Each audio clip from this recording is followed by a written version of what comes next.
A lot of the times we end up settling for the situationship, settling for the friends with benefits, settling for the friend zone. You know, it's almost like a consolation prize that's really not a consolation prize, but, you know, hey, some folks really think, hey, well, maybe if they take the time to get to know me and, you know, I overextend and overgive and show them that I'm the bestest boy possible or the bestest girl or the bestest, you know, person, they will pick me, they will choose me, they will want me, and they won't. I mean, sorry, I didn't mean to say that like but, like, you're gonna waste a lot of time. Like, you know, this is just it. Like, you know, like, one thing I can say in my 33 years is, like, you want someone who's, like, enthusiastically choosing you, not somebody that's like, oh shit, well, I guess it's been 4 years of this, I guess we can make it for real now. Like, no, you don't want to be a consolation prize. Like, you know, they don't really like you. That's just it. You don't want to be with, you do not want to be with someone who doesn't really like you. It's not a good feeling. You're going to feel like you have to pull teeth to get them to do things that should be a given in a romantic relationship, but that's just it. A person who doesn't like you isn't going to want to do these things with you. Hence why it feels like you're, you know, going up against an uphill battle with your so-called partner. This is why I'm like, they don't like you. Like, I don't know there's no other way to put it. They do not like you. This is why they have all these issues around doing things with you. Just being real. So the other thing about this is, like, what are we getting out of these? Like, because again, if all I'm gonna be doing is having sex, I don't need to be your friend. I don't need a FWB, a situationship. I don't want to be doing relationship activities with someone that I'm not in a romantic relationship with. Because again, why am I putting in all of this investment and energy to not get shit out of it that's beneficial for me? And I can already hear someone say, but sex is beneficial.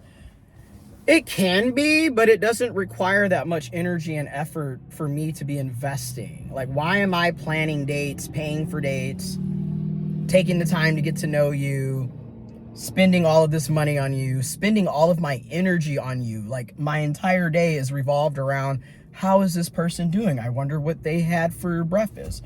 I wonder how their day at work is going. I wonder, do they have any plans? Have they ate? Maybe we can get dinner later on. I don't want to be thinking about all of that with somebody that only wants to have sex with me. You know, I'll be the first to admit that. You know, like, what's the point? If that's all we're going to be doing, then I only need to hear from you when it's that time. Other than that, I don't need to be investing all of this into you. You know, just being real. But what I've learned throughout my times dealing with the friend zone and the situationship and the friends with benefits is the people that are benefiting from that setup need you to think that there's hope. They need you to think that maybe one day it will become a committed monogamous or a committed partnership, romantic relationship.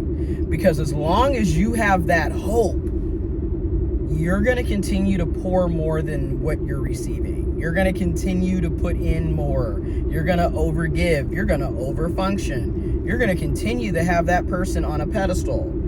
You're going to continue to be head over heels. Where if they were upfront with you and told you that there's no future in your front, and no, but for real, if they were to tell you up front that they're never going to date you, they don't want a romantic relationship with you, they're not trying to be monogamous with you, a lot of us would back out or significantly reduce the amount of time, money, effort, and energy we put into dealing with them. And they know that.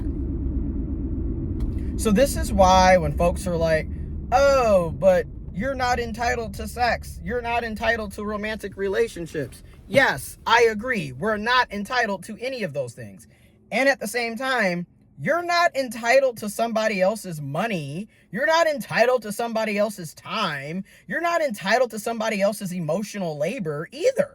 Like, be freaking for real here. You're not entitled to somebody else's energy. Be freaking for real here. All of these are true. None of us are entitled to these things. And I'm saying this because the same people who are like, you're literally using that person for an ego boost. You're using them because they're paying for the dates. They're buying you gifts. They're helping you with your bills. A lot of the times you're using that person. It is what it is. You don't like them the same way. You know that.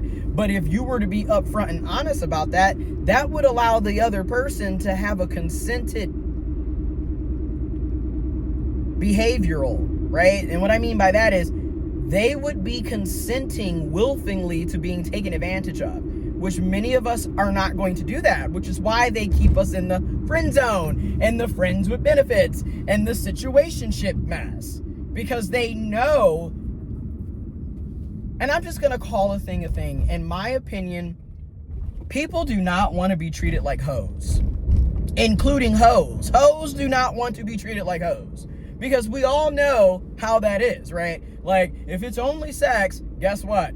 You're not going to have a good morning, good afternoon. Oh, it's your birthday. It's sweetest day. Oh, let me meet your family. Oh, you're having a bad day. Let's talk about. You're not going to get that type of energy and effort for somebody when they know all you're doing is having sex. I'm just being real.